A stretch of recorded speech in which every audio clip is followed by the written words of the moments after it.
At Arizona State University, we've made online education better, smarter, and more personalized so you can go further in your aspiring field. I decided to pursue medicine once I realized that ASU did have the online program for biological sciences. You're still required to learn the same curriculum. You're still being tested on the same content that anyone would be tested on in person. The comprehensiveness of the program prepared me so well for medical school. Explore over 350 plus programs at asuonline.asu.edu. It was a Tuesday night. Dinner was on the table. Well, barely. We had 13 kids at the time, ranging from toddlers to young adults. And honestly, getting everyone fed felt like conducting an orchestra where half the musicians had never seen sheet music. My husband had been working outside all day, fixing the fence, repairing the deck, and organizing the garage. He came in exhausted, washed up, sat down, and gave me this big smile like, I accomplished so much today. And I sat across from him feeling empty, unseen, lonely, even though I was surrounded by people. After dinner, he went right back outside to finish what he'd started. And I just stood there at the sink, hands in soapy water, tears running down my face, thinking, why doesn't he want to be with me? Later that night, he came in, saw I had been crying, and was completely baffled. He was completely confused. What's wrong? I thought you'd be happy. You've been asking me to fix the fence for weeks. And that's when I realized we were both showing love. We were both trying, but neither of us was feeling it. He thought fixing things was love. I thought sitting together was love. We were speaking completely different languages. That night changed everything for us. That night, we discovered love languages. And honestly, it saved our marriage. It changed how we parent. It transformed our entire family dynamic.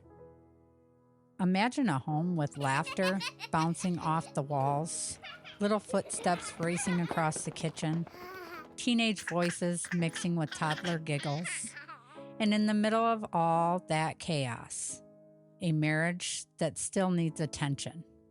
Love isn't just something we say, it's something we show.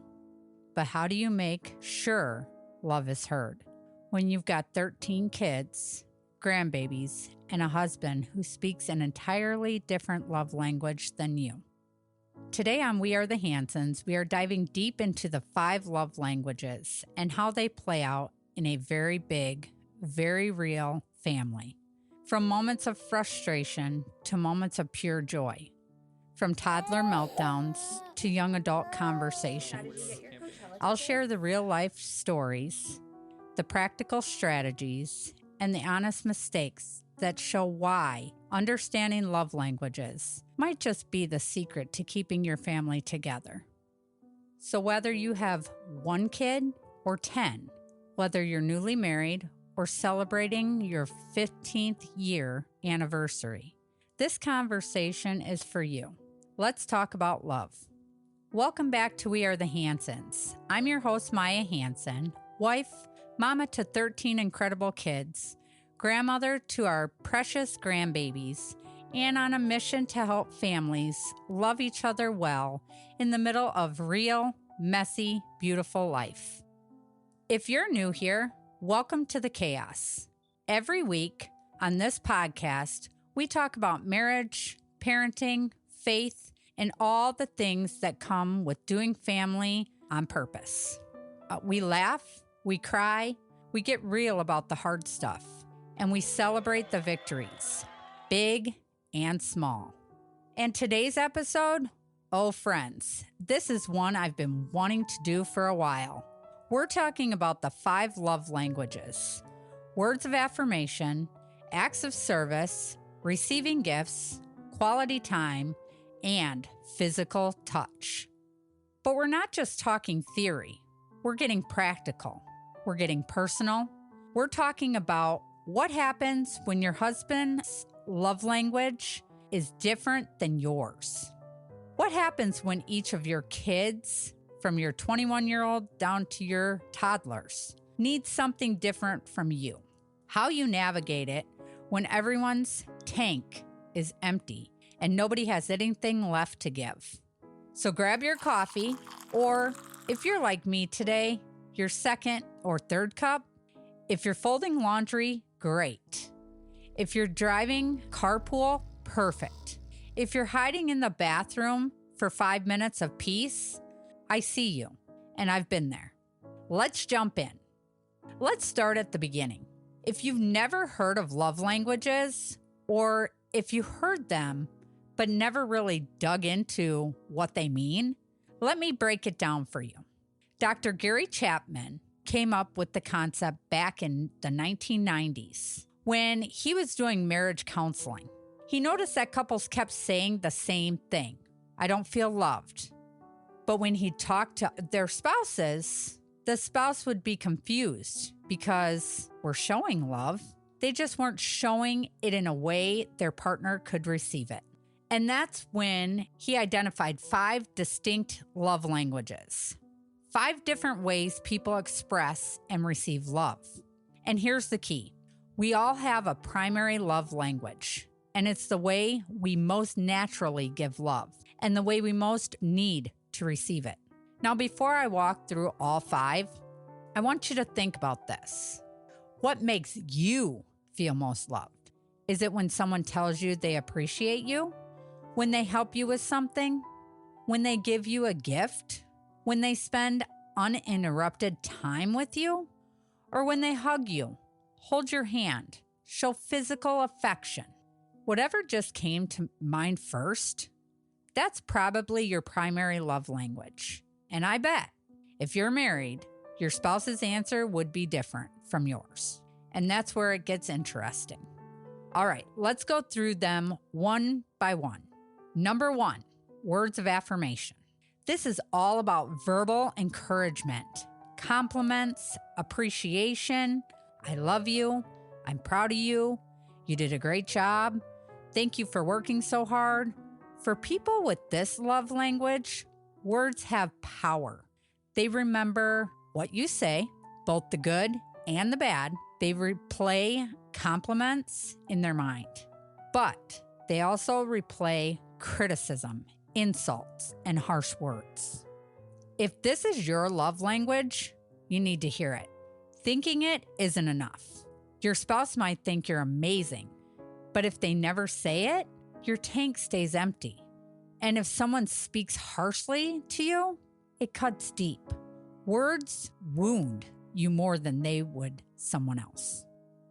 These are the people who save cards, who remember exactly what you said to them 5 years ago, whose face lights up when you tell them you're proud of them, and who will wilt when you're silent or critical. Number 2, acts of service. This is the actions speak louder than words love language. Washing dishes without being asked, making dinner, running errands, fixing things, folding laundry, taking care of tasks for acts of service. People. Love is spelled D-O. If this is your love language, you feel loved when someone lightens the load. When they see something that needs to be done and they just do it without being asked, without complaining, without expecting praise. Now here's what's tricky about this one.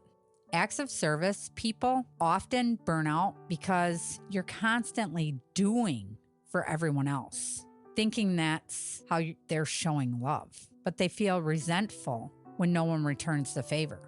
They're exhausted, overwhelmed, and feeling unloved, even though they're surrounded by people who do love them. Those people just aren't speaking their language. If you're married to an acts of service person, the best gift you can give them isn't jewelry or flowers. It's doing the dishes without being asked. It's taking something off their to-do list. It's lightening their load. Number 3, receiving gifts. Now, before you roll your eyes and think this one is shallow or materialistic. It's not. It's not about expensive things. It's about thoughtfulness. It's about the symbol, not the price tag. Gifts people save everything. Cards, letters, that rock their kid picked up for them on the playground, the random wild flowers your spouse grabbed on a walk. It's not about the money. It's about the fact that you were thinking about them, that you saw something and thought they would love this. For gift people, a forgotten birthday or anniversary isn't just an oversight. It's devastating because to them, remembering important dates and marking them with something tangible is how love is shown. And here's what people often misunderstand. Gift people aren't greedy or selfish. They're probably the most generous people you know because they're constantly thinking about others and buying little things for people. They assume everyone else does the same. And when others don't, they feel forgotten. Number 4, this is about focused attention. No phones, no distractions, no TV on in the background. Just being fully present with someone, eye contact, real conversation, undivided attention. For quality time people, it doesn't matter if you're in the same room all day, if you're not present, if you're distracted, if you're half listening while scrolling your phone, they don't feel loved. They feel alone, even when you're right there. Quality time people need your attention. They need you to put down your phone, turn off the TV, stop multitasking, and just be with them. They want to talk. They want to go for walks. They want to sit together and really connect. And here's what's hard about this one in our modern world. Quality time is becoming more and more rare. We're all so busy, so distracted, so plugged in. Quality time people feel lonelier than ever, even in relationships, because no one is truly present anymore. If this is your love language, you're craving presence. You can have all the words of affirmation, all the gifts, and all the help with chores. But if the person won't actually sit with you and focus on you, you still feel unloved. Number 5, hugs, hand holding, an arm around the shoulder, a kiss hello and goodbye, snuggling on the couch. For physical touch people, appropriate physical connection is how they feel loved and secure. Now, let me be clear. This isn't just about romance or intimacy, though that's part of it in marriage. Physical touch people need appropriate physical connection throughout the day. A hug in the morning, holding hands in the car, sitting close on the couch, a pat on the back. For physical touch kids, this is huge. They need to be held. They need hugs. They need that physical reassurance that they're safe and loved. And here's what's hard. If you're not naturally a physical touch person, this can be very overwhelming. You might feel touched out, especially if you have young kids hanging on you all day. But for physical touch people, pulling away from them, flinching when they try to hug you, that doesn't just feel like a preference. It feels like rejection. The beautiful thing about physical touch is it's often the easiest language to speak because it takes almost no time. A 5-second hug, holding hands while you watch TV, a quick squeeze on the shoulder as you walk past, small deposits that fill the tank. So those are the 5 love languages. And here's the $1 million insight. We tend to give love in our language, but we need to receive it in our language, and that causes problems. Let me say that again, because this is so important.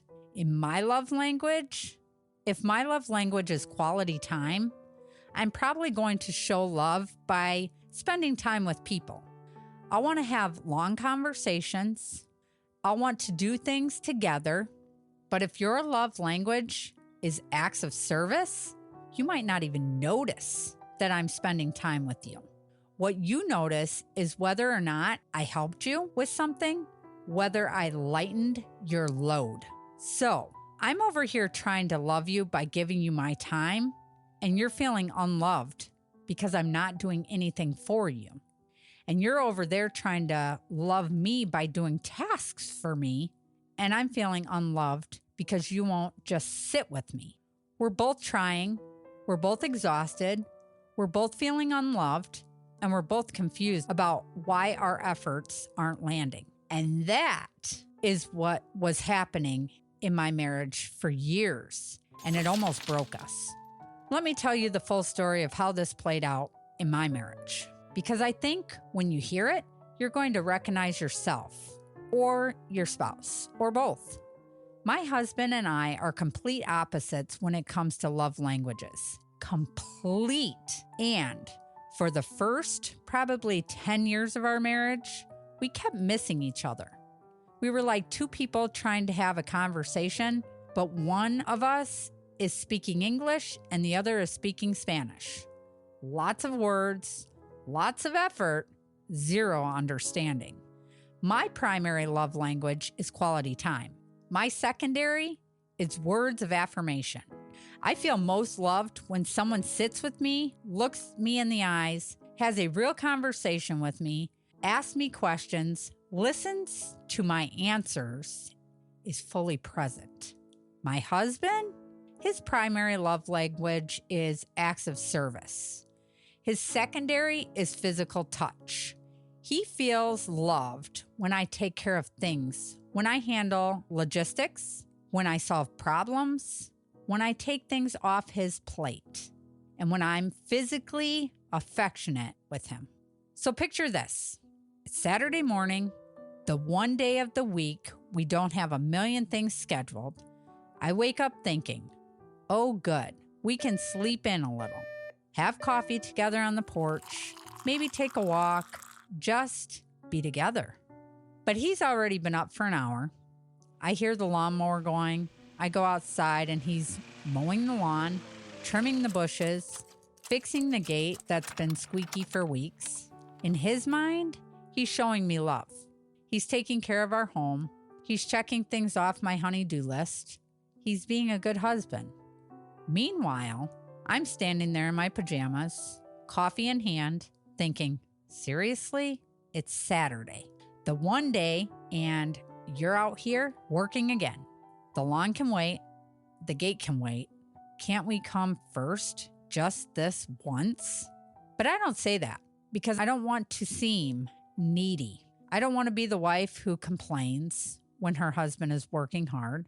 So I just go back inside, feeling small and unimportant and alone. He'd come inside a couple hours later, sweaty and satisfied, and say, got a lot done today. Yard looks great. Fix that gate you've been asking about. Waiting for me to appreciate what he did. Waiting for me to notice his love. And I'd say, that's great. Thanks. Is something wrong? No, it's fine. You seem upset. I'm not upset. Then what's wrong? Nothing's wrong. I was hoping we could spend some time together today. We are spending time together.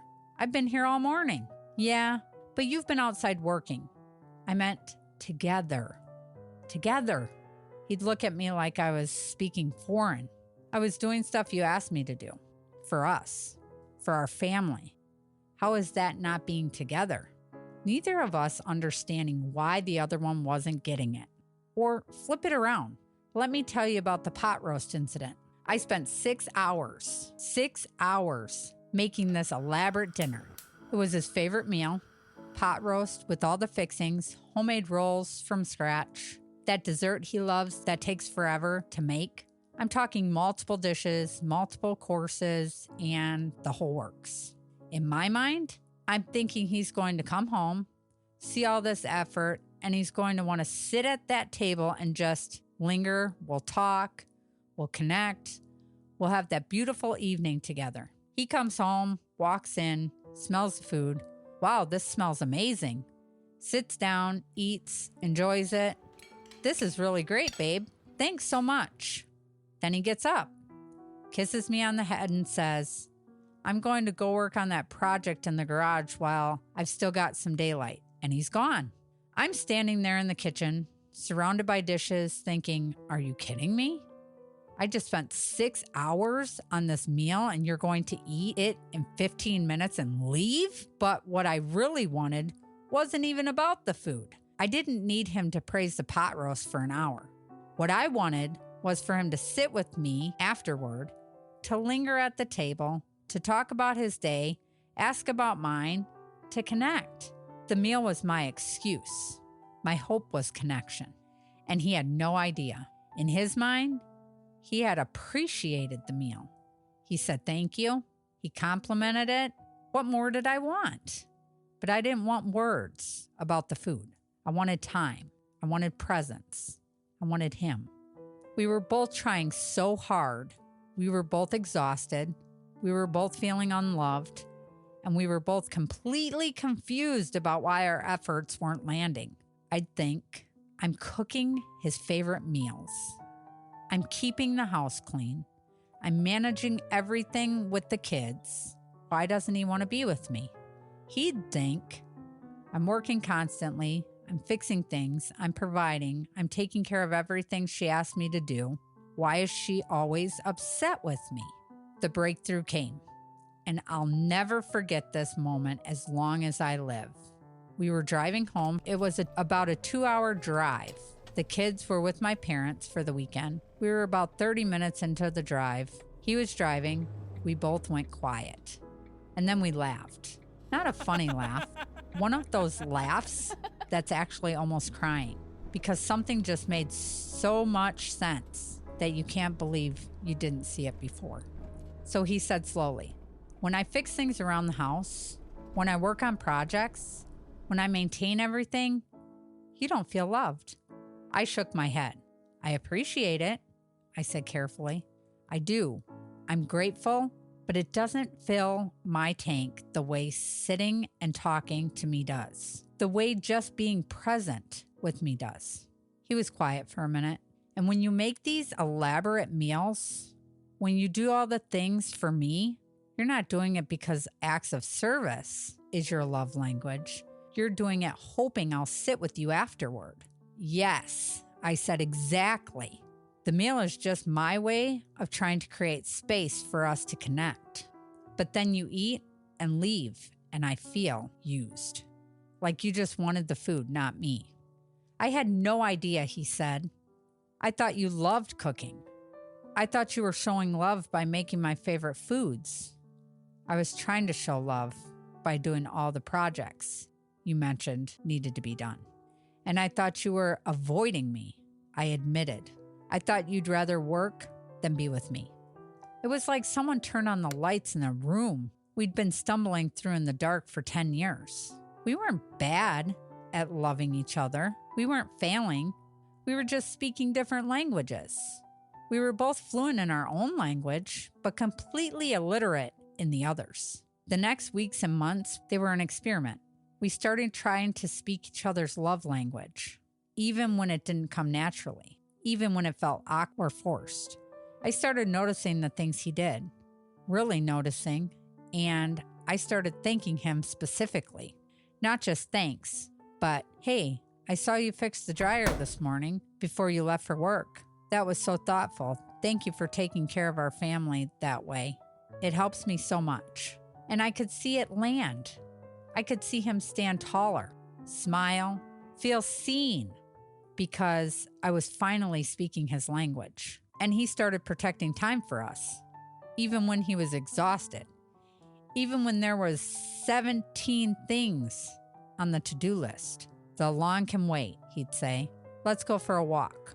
Or let me take you out for coffee this morning before the craziness starts. Or after the kids go to bed, let's just sit on the porch together. No phones, just us. Those 15, 20 minutes sitting on the porch at night, that became sacred time. No phones, no TV in the background, no kids interrupting, just us. Talking, sometimes about deep stuff, sometimes about nothing, sometimes not even talking, just being together. For me, that filled my tank like nothing else. Those 20 minutes did more for our marriage than any expensive date night because it was exactly what I needed. Presence, focus, time. And for him, watching me notice his efforts, hearing me verbally appreciate the things he did, seeing me serve alongside him on projects, that filled his tank. We started trading. If you help me with this project for an hour, then we'll sit and have coffee together for an hour. If we can have a date night this week where we can just talk, I'll take care of that thing you've been asking me to do. Now, I'm not going to stand here and tell you it's perfect. We just miss each other sometimes. There are still weeks when we're in survival mode and we both feel disconnected. But now we have language for it. We can say, hey, I'm feeling disconnected. My quality time tank is empty. Can we carve out some time this week? And he gets it. He doesn't get defensive. He understands. Or he'll say, I'm feeling overwhelmed with all the things that need to be done. Could you help me tackle some of this? And I know that helping him, serving alongside him, that's loving him well. In a large family, your marriage is the foundation. If mom and dad aren't connected, if there's distance or tension between you, the kids feel it. They sense it. The whole house has this heaviness to it. But when mom and dad are a team, when there's warmth and connection between you, even in the chaos, it sets the tone for the entire house. The kids feel safe. They feel secure. They see what love looks like. Love languages give us the tools to stay connected, to keep choosing each other in the middle of all the craziness. And honestly, it might have saved our marriage. All right, so we've talked about marriage. Now let's talk about the kids. And let me tell you, 13 kids means you've got a full spectrum from the 30-year-old all the way down. My 21-year-old Morgan, all the way down to the younger ones.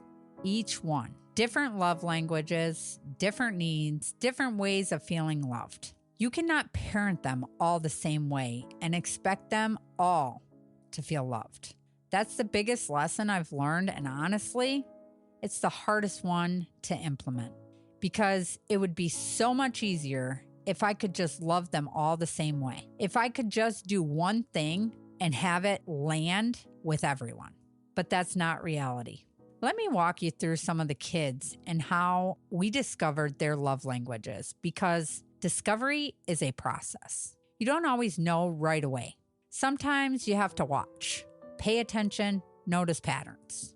I'm going to do Morgan, 21 years old. She's one of the oldest daughters, my firstborn.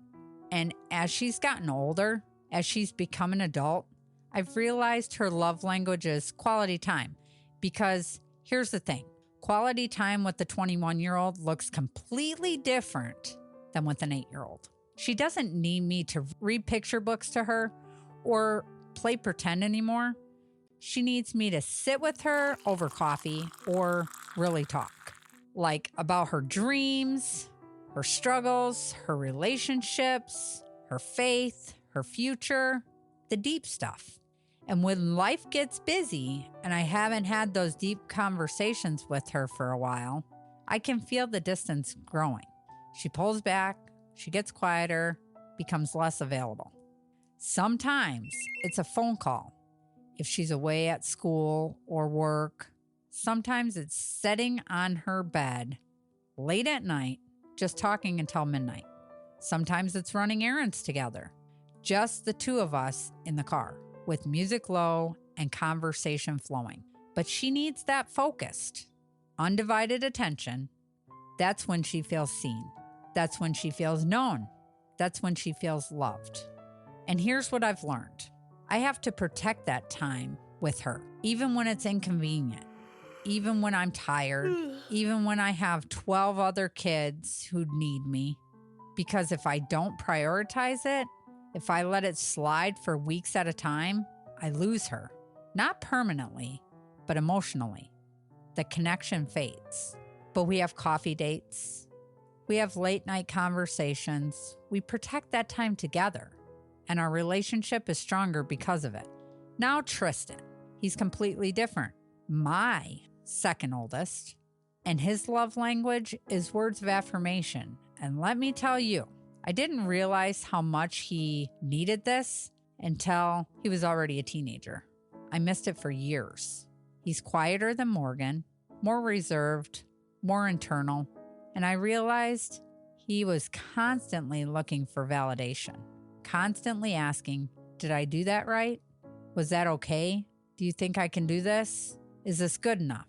And at first, I'd say, yeah, you're fine, and move on because I had 12 other kids needing me and dinner to make and laundry to fold, and I thought I was answering his question. But one day, it hit me like a ton of bricks. He wasn't asking because he didn't know the answer. He wasn't asking for information. He was asking because he needed to hear it from me. He needed the words. He needed verbal affirmation that he was doing well, that I was proud of him, and that he was enough. So I started being more intentional. Instead of, yeah, you're fine, I'd say, Tristan, I'm so proud of how hard you worked on that. I saw the effort you put in it, and it really shows.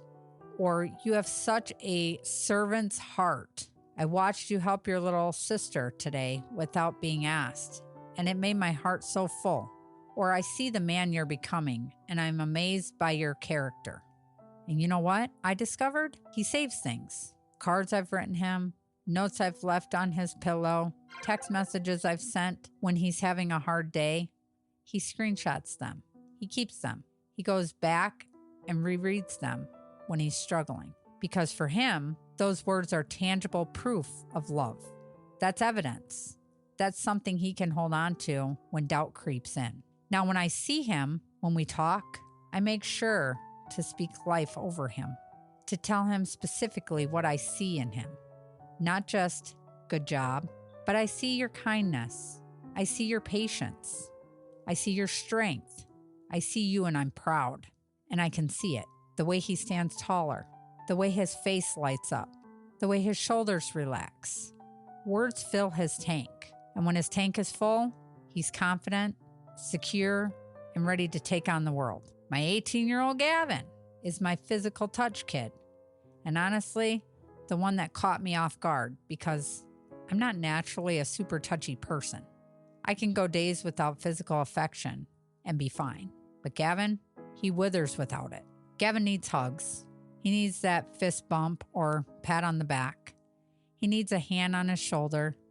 He needs that physical connection to feel secure and loved. When he was little, he was always on my lap, always holding my hand, always wanting to be carried, even when he was way too big for it and my back was screaming. As a teenager, it looks different, but that need is still there. He's almost 6 foot tall now, towers over me, but he still needs that physical connection. He'll come sit next to me on the couch and just lean against me, wanting me to watch a movie. He'll give me a hug before he leaves. He'll bump my shoulder as he walks past me in the kitchen. He'll put his arm around me when we take family photos. And if I'm too busy, if I'm distracted, if I pull away too quickly because I've got something on the stove or baby crying or my hands are full, he feels it. His whole demeanor changes. He gets quieter. He pulls back. His face falls. So I've learned when he comes to me, I stop what I'm doing. I turn towards him. I hug him fully. Not a quick side hug while I'm doing something else, but a real full hug. I don't rush it. I don't let him decide when to let go. I give him that physical affirmation that says, I'm here. You're safe. You're loved. You matter. And it only takes 5 seconds. But those 5 seconds fill his tank in a way that words and gifts or any other language never could. Now my middle kids. Maddie at 14, Torin at 9, and Annalyn at 8. They're this beautiful, chaotic mix of all the love languages. And honestly, this is where it gets really challenging because they all need something different and they all need it at the same time. Maddie my 14-year-old daughter, acts of service. She feels loved when I make her lunch a certain way, when I make sure her favorite snacks are stocked, when I help her organize her room, when I drive her and her friends somewhere, when I do something that makes her life easier. Now, here's what's tricky. She's at the age where she can do most of these things herself. She's capable, and sometimes I catch myself thinking, she's old enough to make her own stuff. She's old enough to keep track of her own things. And she is. When I do it for her, when I serve her in these tangible ways, she feels loved. She feels cared for. She feels like she matters. So I do it. Not every day, not for everything, but regularly enough that she knows I see her. I'm thinking about her. I'm willing to lighten her load. Torin, my 9-year-old daughter, gifts. Not expensive things, but thoughtful things. A candy I picked up at the store because I thought of her. A book about her favorite princesses because I know she's obsessed with them. A special treat for her lunch. A small toy from the dollar store. It's not about the money or the size of the gift. It's about the fact that I was thinking about her when she wasn't even there. That I saw something and thought about her. Torin would love this. She saves everything I give her. She has a special box in her room where she keeps every little thing. And when she's having a hard day, she'll go through that box and remember she's loved. Annalyn, my 8-year-old daughter. Quality time. She wants me to play board games with her, to have tea parties, to sit and color together, to read books where we can sit right next to each other and read, to bake cookies together where she helps me make a huge mess, but we're together. And here's the thing. Quality time with an 8-year-old is exhausting because it's not deep conversation like with Morgan. It's playing Candyland for the 15th time.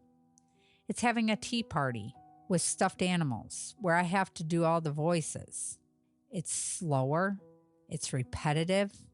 It requires me to enter her world. But I do it because I know that's her language. And when I constantly give her that time, she's secure. She's confident. She's happy. But when I'm too busy, when I keep saying not now, or maybe later, or mommy's busy, she starts acting out. Gets whiny, clings more, because her tank is empty. So some days I feel like I'm juggling 3 completely different languages at once. Because I am. I'm making Maddie a lunch while finding a special treat for Torin, while scheduling 20 minutes to play with Annalyn.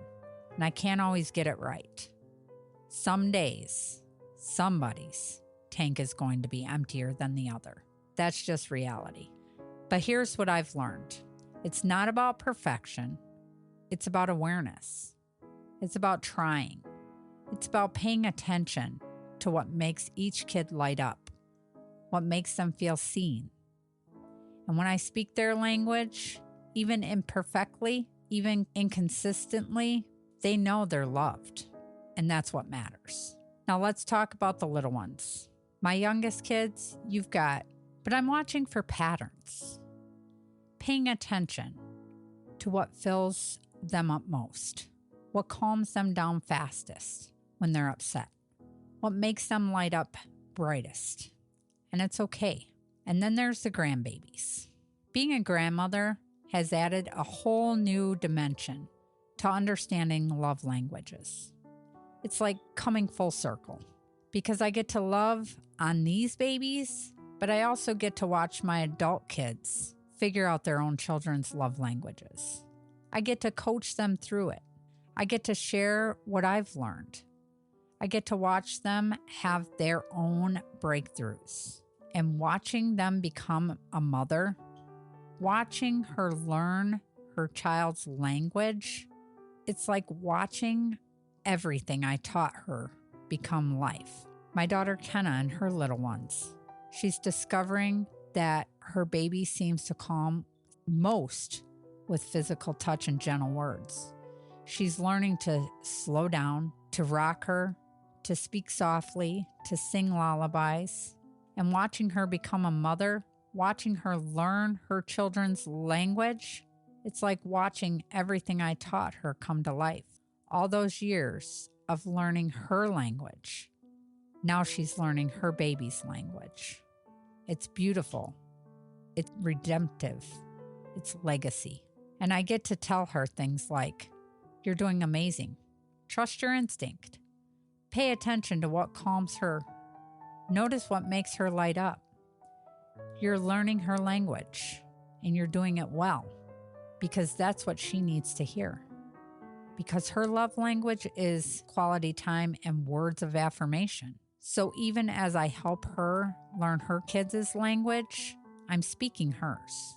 Here's what I tell new moms, whether it's my daughters or friends or listeners who are in those early baby days. You don't have to figure it all out on your own on day one. Love languages with babies start simple. Hold them, talk to them, meet their needs, be present. That's it. That's the whole job in those early days. As they grow, you watch. You pay attention. You notice what soothes them, what excites them, what makes them feel secure. And you do your best. You try. You experiment. You learn. And that's all any of us can do. There's no perfect formula. There's no exact science. There is intention. There is love in action. Okay, so by now you might be thinking, this is great, Maya, but how? How do I actually do this in real life? I've got multiple kids, a husband, maybe aging parents, maybe grandkids. How do I speak everyone's love language without completely losing my mind? Let me give you some practical strategies that have actually worked for our family. Real, tested, proven strategies. Not theory, not ideals, but actual things we do. I'm serious. Write it down, get it out of your head and onto paper or your phone. I have a list on my phone and a copy taped to my bathroom mirror of each family member and their primary love language. Mine looks like this. Husband, acts of service. Morgan, quality time. Tristan, words of affirmation. Gavin, physical touch. Maddie, acts of service. Torin, gifts. Anna, quality time. Kenna, words of affirmation. And so on down the line. When I'm feeling overwhelmed, when I'm in survival mode, when I feel like I'm failing everyone, I look at that list. It reminds me. It helps me prioritize. It helps me focus. Because here's the thing. You can't do everything for everyone every day, but you can make sure you're hitting everyone's language at least a few times a week, at least somewhat consistently. You can't have deep quality time with every kid every day. You can't. That's not realistic, but you can create small, consistent rituals that speak their language. For my quality time kids, we have a bedtime routine, 5 to 10 minutes with just us, sitting on their bed, talking about their day, listening to what's on their hearts. No phones, no distractions, no rushing, just presence. Is it long? No. Is it every night? Sometimes we miss, but it's consistent enough that they can count on it. They know that time is theirs. For my words of affirmation kids, I leave notes in their bags. Text them during the day. I'm proud of you, thinking about you. You've got this. Specific encouragement at dinner. I noticed you helped your sister today without being asked. That was really kind. It takes 30 seconds, but it fills their tank. For the physical touch kids, I make sure to hug them. Not every single day, but most days. Non-negotiable.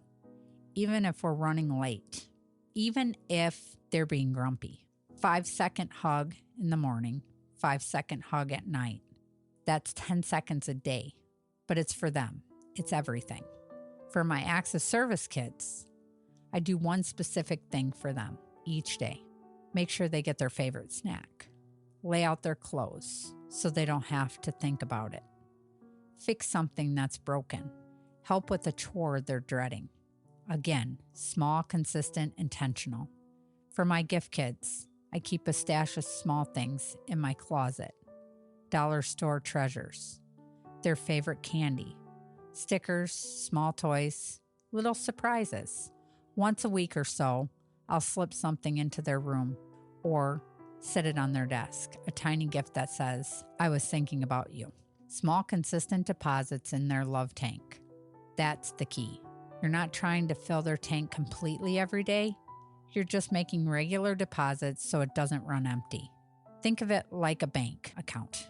Small deposits add up over time. Miss a day? Okay. Miss a week? You'll notice a balance getting low. But as long as you're making consistent deposits, the account stays healthy. Once your kids are old enough, probably around 7 or 8, teach them about love languages. Talk about it as a family. Make it a dinner conversation. This does 2 really important things. First, it helps them understand themselves. They start to recognize, oh, that's why I get so upset when people don't thank me. Words really matter to me. Or, that's why I love when mom helps me with things. It makes me feel cared for. They can start to articulate their needs. Mom, I'm feeling disconnected.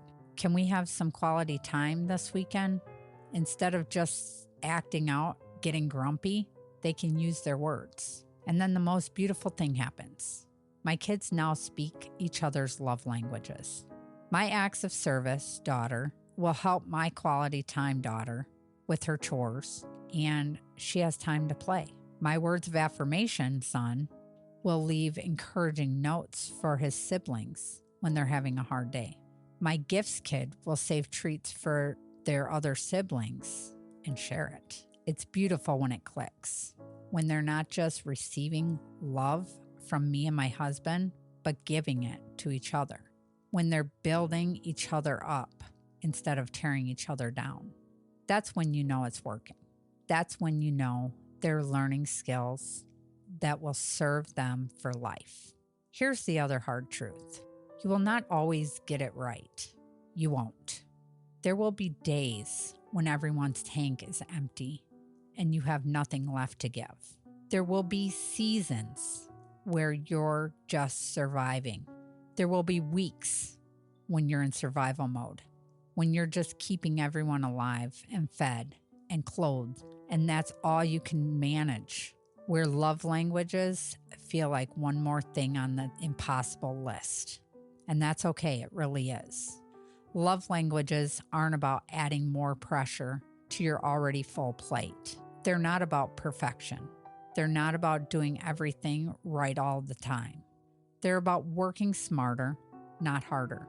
They're about understanding your people so that the love you're already giving actually lands, so that your effort counts, so that your efforts count. It's about being intentional, not perfect. Some days you'll nail it. You'll speak everyone's language beautifully, and everyone will go to bed happy and connected, and you'll think, I'm killing this parenting thing. Other days, you'll miss everyone. You'll be too tired, too overwhelmed, too touched out, too empty. Everyone will be grumpy, including you. You'll go to bed thinking, I'm failing at all of this. But here's the truth. Both days count. Both days matter. Every single attempt, every single effort, even the imperfect ones, they all add up. Every hug, even the rushed ones. Every word of encouragement, even when you're exhausted. Every gift, even the dollar store kind. Every moment of time, even just 5 minutes. Every act of service, even when you're resentful while doing it. It all counts. It all matters. So give yourself grace. You're human. You're doing your best. And your best is enough, even when it doesn't feel like it. One more strategy that's been a complete game changer for us. Teaching the kids to love each other in their languages, to fill each other's tanks, not just depend on mom and dad to do it. When your kids learn to love each other well, 2 things happen. First, it takes some of the pressure off you. You're not the only one filling tanks. The kids are filling each other's tanks. They're building each other up. They're taking care of each other. Second, and this is even more important, it teaches them how to love people well for the rest of their lives. They're learning empathy. They're learning that love isn't one size fits all. They're learning to see people and meet them where they are. They're learning to step outside of themselves. Those are skills they'll use in their marriages, in their friendships, in their workplace, in their own parenting someday. You're not just loving your kids well today, you're teaching them how to love others well tomorrow. And that's legacy work. Maybe it's been a hard session financially and the streets are suffocating. Let me tell you why all this matters, why it's worth the effort, why it's worth learning these languages and trying to speak them even imperfectly, even when it's hard, even when you fail more than you succeed, because there is long-term payoff. There is fruit that grows from this work. My oldest kid's adults now, and I'm watching the fruit of understanding love languages play out in their lives, in their relationships, in who they're becoming, and it's beautiful. And that's going to serve them in every relationship for the rest of their lives. Marriage, parenting, friendships, work relationships, leadership.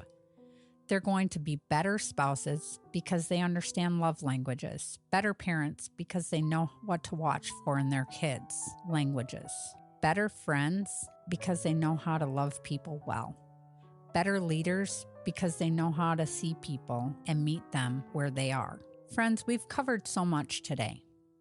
The 5 love languages and what they mean, how they show up in marriage, and how understanding them can literally save your relationship, how they show up differently with kids of all ages, from young adults to babies, practical strategies for managing multiple languages in a busy family, what to do when everyone's tank is empty, including yours, and the long-term impact of getting this right, the legacy you're building. If you're feeling overwhelmed right now, if you're thinking, this is too much, I can't do all of this, let me give you one simple action step, just one. Pick one person, just one, your spouse, one of your kids, a close friend, whoever comes to mind first. Figure out their love language. You can have them take the quiz at 5lovelanguages.com. That's the number, 5lovelanguages.com. So you can just observe. Watch them for a few days and ask yourself, what do you complain about most? What do they request most often? What makes them light up? What makes them pull away? When do they seem most connected, most distant? Pay attention. The answers are usually right in front of us. We just have to look. Then this week, just this week, speak their language intentionally. Just once, maybe twice if you're feeling ambitious, but at least once. If they need quality time, give them 15 minutes of your undivided attention. No phones, no multitasking, just presence. If they need words of affirmation, tell them specifically what you appreciate about them. If they need physical touch, hug them, hold their hand, sit close to them. If they need acts of service, do something that lightens their load. If they need gifts, pick up something small and thoughtful that says, I was thinking about you. Then watch what happens. Notice their response. See if it makes a difference. I bet it will. You don't have to overhaul your entire life. You don't have to be perfect. You don't have to do everything for everyone all at once. Just try. Just pay attention. Just love one person in the language they understand and build from there. Because that's the whole thing. Really, love isn't just a feeling. It's a choice. It's an action. It's intentionally speaking someone's language even when it doesn't come naturally to you. That's what real love looks like, and that's what builds families that last. Before we go, I want to pray for you. Wherever you are right now, whether you're in the thick of little kid chaos, or navigating teenagers, or launching adults, or somewhere in between, I want to pray for you and your family. Father, thank you for the families represented here today. Thank you for these mamas and daddies. Thank you so much for joining me today on We Are the Hansons. Seriously, it means the world to me that you spent this time with me learning and growing together. Until next time, love your people well. Speak their language, be intentional, give yours.